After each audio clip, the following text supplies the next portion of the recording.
سامعین محترم، نماز تسبیح کی اہمیت کا اندازہ اس بات سے لگائیے کہ حضور صلی اللہ علیہ وسلم حضرت عباس رضی اللہ تعالیٰ عنہ کو اس نماز کی ترغیب دلاتے ہوئے ارشاد فرماتے ہیں کہ اگر ہو سکے تو ہر روز یہ نماز ادا کرو، اور ہر روز نہ ہو سکے تو ہر جمعہ ادا کرو، اور جمعہ کو نہ ہو سکے تو مہینے میں ایک بار، مہینے میں نہ ہو سکے تو سال میں ایک بار، اور اگر سال میں بھی ایک بار نہ ہو تو کم از کم زندگی میں ایک بار اس نماز کو ضرور ادا کرو۔ اس انداز سے حضور صلی اللہ علیہ وآلہ وسلم کا اس نماز کی ترغیب دلانا یہ ظاہر کرتا ہے کہ یہ بہت بڑی فضیلت، برکت اور رحمت والی نماز ہے۔ اسی لیے اس اہمیت کے پیش نظر آج کی اس ویڈیو میں ہم آپ کو نماز تسبیح کا طریقہ آسان انداز میں سمجھانے کی کوشش کریں گے۔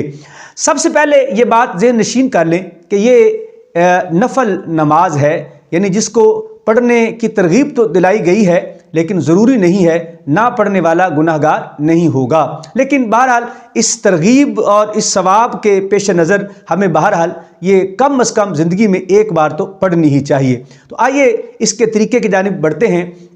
ہم جب اس نماز کو پڑھنے کے لیے کھڑے ہوتے ہیں تو یہ نماز تسبیح ہے۔ آپ نماز کی نیت کرتے وقت نفل نماز کی بھی نیت کر سکتے ہیں، صلاۃ التسبیح کی بھی نیت کر سکتے ہیں، اور کتنی رکعات کی نیت کرنی ہے تو یہ 4 رکعات کی نیت کرنی ہے، چونکہ 4 رکعات پر مشتمل یہ نماز ہے۔ اب ہم اس نماز کو پڑھنے کے لیے کھڑے ہیں، نیت ہم نے کر لی اور اللہ اکبر کہہ کر ہم نماز میں شروع ہو گئے، کیونکہ اللہ اکبر تکبیر تحریمہ ہے۔ جب یہ ادا کر لی جائے گی، اللہ اکبر کہہ لیا جائے گا، تکبیر تحریمہ ادا ہو گئی تو اب نماز شروع ہو گئی۔ تو سب سے پہلے تکبیر تحریمہ ہوگی، تکبیر تحریمہ کے بعد ہم نے ثنا پڑھنی ہے۔ جی ہاں، جس طرح ہم دیگر نمازوں کے لیے ثنا پڑھتے ہیں سبحانک اللہ، تو اس نماز کی ابتدا بھی ثنا سے ہوگی۔ سبحانک اللہ پڑھنے کے بعد ہم نے ٹھہر جانا ہے۔ ٹھہرنے سے مراد کوئی وقفہ نہیں ہے، بلکہ ہم نے اس تسبیح کو پڑھنے کے لیے ٹھہر جانا ہے جس تسبیح کے بار بار ورد کرنے کی وجہ سے اس نماز کو صلاۃ التسبیح کہتے ہیں۔ اور وہ تسبیح کیا ہے؟ وہ تسبیح ہے سبحان اللہ والحمد للہ ولا الہ الا اللہ واللہ اکبر۔ یہ تسبیح بار بار اس نماز میں پڑھنی ہے۔ اب یہ پہلی رکعت ہے اور ہم ثنا ہم پڑھ چکے ہیں۔ اب ثنا پڑھنے کے بعد ہم نے آگے قرات شروع نہیں کرنی، قرات سے پہلے ہم نے یہ تسبیح پڑھنی ہے، اور یہ تسبیح یہاں پر 15 بار پڑھنی ہے۔ جی ہاں، آپ 4 رکعات میں سے جب بھی رکعت شروع کریں گے تو شروع میں ہمیشہ آپ نے 15 بار پڑھنا ہے۔ تو 4 رکعات کی ابتدا میں ہر رکعت میں پہلی، دوسری، تیسری اور چوتھی، ان تمام رکعات کی ابتدا میں، یعنی جب ہم سورۃ الفاتحہ پڑھنے جائیں گے تو اس سے پہلے ہم نے ہر دفعہ 15 بار سبحان اللہ والحمد للہ ولا الہ الا اللہ واللہ اکبر اس کلمے کا، تسبیح کا ورد کرنا ہے۔ جب یہ 15 بار ہو گئی تو پھر اب تووض، تسمیہ اور سورۃ الفاتحہ، اور پھر ہم ساتھ میں کوئی اور سورت ملائیں گے۔ جو بھی سورت آپ کو آتی ہے وہ سورت ملائیں۔ اور اب سورت ملانے کے بعد عام نمازوں میں ہم رکوع میں چلے جاتے ہیں، تو یہاں ہم نے رکوع کی طرف نہیں بڑھنا بلکہ ٹھہرنا ہے، اور ٹھہرنے کے لیے ہم نے کیا کرنا ہے؟ ہم نے پھر یہاں پر تسبیح پڑھنی ہے سبحان اللہ والحمد للہ ولا الہ الا اللہ واللہ اکبر، لیکن یہاں پر اس کی مقدار جو ہے وہ 10 مرتبہ ہے۔ اب جب جہاں 10 مرتبہ پڑھ لیں گے تو اب رکوع کی طرف چلے جائیں گے۔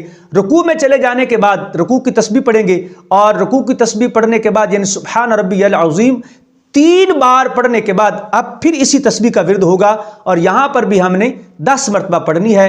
جب رکوع سے کھڑے ہوں گے تو کھڑے ہونے کے بعد ربنا ولک الحمد، اس کے کہنے کے بعد پھر یہاں پر ہم نے 10 بار پڑھنا ہے، اور پھر سجدے میں گئے، سجدے میں 10 بار پڑھنا ہے۔ دونوں سجدوں کے درمیان جب بیٹھنا ہے تو پھر 10 بار پڑھنا ہے، اور دوسرے سجدے میں 10 بار پڑھنا ہے۔ تو جب آپ اس پوری تعداد کو کاؤنٹ کرتے ہیں تو یہ ایک رکعت میں 75 ٹائمز ہو جاتی ہے، یعنی 75 مرتبہ ایک رکعت میں پوری ہوتی ہے، اور ہر رکعت میں اتنی بار ہی ہوگی۔ جس طرح ہم نے پہلی رکعت ادا کی ہے، دوسری رکعت بھی سیم اسی طرح سے ادا کی جائے گی، یعنی سورۃ الفاتحہ سے پہلے 15 بار، پھر سورت فاتحہ اور سورت ملانے کے بعد 10 بار، رکوع میں 10 بار، رکوع سے کھڑے ہوں گے 10 بار، سجدے میں جائیں گے 10 بار، 2 سجدوں کے درمیان بیٹھیں گے 10 بار، دوسرے سجدے میں 10 بار۔ لیکن جب آپ اتحیات کے لیے بیٹھتے ہیں، تشہد کے لیے بیٹھتے ہیں، وہاں پر دوسری رکعت میں چونکہ قعدہ ہے، قعدہ اولا ہے، بیٹھنا ہے، ہم نے اتحیات پڑھنا ہے۔ اب یہاں پر ہم نے صرف اتحیات پڑھنا ہے، اور یہ نماز چونکہ نوافل میں سے ہے تو اب جب اتحیات پڑھنا ہے تو صرف اتحیات پڑھ کے کھڑے نہیں ہوں گے، بلکہ اتحیات پڑھیں گے، اس کے بعد درود پاک پڑھیں گے، اور پھر اس کے بعد دعا پڑھیں گے، اور اس کے بعد آپ تیسری رکعت کے لیے کھڑے ہوں گے۔ اور تیسری رکعت کی ابتدا میں ہم پہلے ثنا پڑھیں گے جس طرح پہلی میں پڑھی تھی، اور پھر ثنا کے بعد ہم نے 15 بار کلمہ شریف پڑھنا ہے، وہی تسبیح سبحان اللہ والحمد للہ ولا الہ الا اللہ واللہ اکبر۔ اور جس طرح پہلی 2 رکعتیں ہم نے ادا کی تھی اسی ترتیب سے ہم ان کو ادا کرتے کرتے ہم چوتھی رکعت کے قعدہ تک پہنچ جائیں گے، اور پھر چوتھی رکعت میں بیٹھ کر ہم اسی طرح قعدہ کریں گے، اس میں تشہد پڑھیں گے، درود پاک پڑھیں گے، دعا پڑھیں گے، اور پھر ہم سلام پھیر دیں گے۔ اور ان تمام 4 رکعتوں میں یہ تسبیح جو مکمل طور پر پڑھی جائے گی تو وہ 300 کا عدد ہوگا۔ 300 کا عدد آپ نے پورا کرنا ہے ان تمام 4 رکعات کے اندر۔ اس انداز سے جب آپ نماز پڑھیں گے تو انشاءاللہ یہ آپ کی نماز درست ہوگی۔ اللہ تعالی ہم سب کو نماز تسبیح کی ادائیگی کا ذوق اور شوق عطا فرمائے، اور جو احباب ادا کرتے ہیں اور کریں، اللہ تعالی سب کی نمازیں اپنی بارگاہ میں قبول و منظور فرمائے۔